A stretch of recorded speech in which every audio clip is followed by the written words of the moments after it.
दिल्ली येथील जंतर मंतरवर गेल्या 19 दिवसापासून सामाजिक कार्यकर्ते सनम वांगचुक हे शिक्षणावरील जो भ्रष्टाचार आहे, ज्या देशभरामध्ये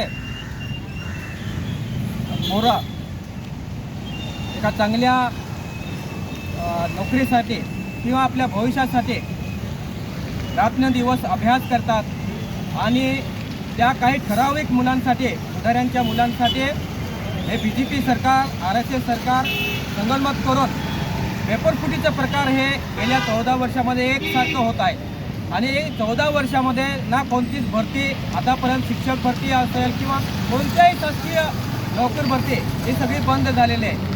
याचा अर्थ या मोदी सरकारला इथं फक्त घंटा वाजवणारे अंधभक्त बनवायचे आहेत. या देशातली शिक्षण व्यवस्था ही पूर्णपणे नष्ट करण्याचं काम हे मोदी सरकारने चालू केलेलं आहे. सनम वांगचुकची यांची एक काय मागणी आहे?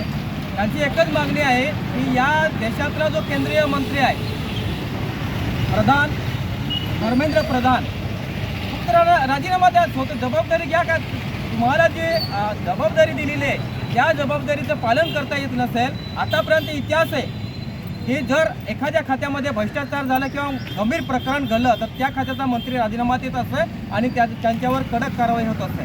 हा इतिहास आहे. परंतु तो सगळा इतिहास पुसून टाकण्याचे संविधानामधले जे काही अधिकार आहेत ते पुसून टाकण्याचं काम हे BJP RSS करत आहे.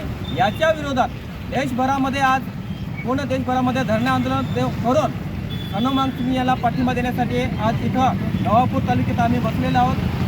कम्युनिस्ट पक्षाच्या पहिल्यापासून त्यांना पाठिंबा आहे. तिथं आंदोलनस्थळी तिथं आमचे कम्युनिस्ट पक्ष जनसंघटना आहेत. आम्ही इथं सत्यशोधक कम्युनिस्ट पक्षाच्या वतीने आज आदिवासी पार्टीतर्फे एका दिवसाचं धरणं आंदोलन ठेवण्यात आलेलं आहे. त्याला सत्यशोधक कम्युनिस्ट पक्षाचा पूर्णपणे पाठिंबा देण्यासाठी मी इथं आलेलो आहोत. आणि जोपर्यंत हा धर्मेंद्र प्रधान राजीनामा देत नाही आणि शिक्षण व्यवस्थेला कोणी जबाबदार असतील अजून त्यांच्यावर पूर्ण कारवाई होत नाही तोपर्यंत हे आंदोलन सुरूच राहील. आणि जोपर्यंत राजीनामा देत नाही तोपर्यंत सत्यशोधक कम्युनिस्ट पक्षाचा पाठिंबा हा सतत राहील.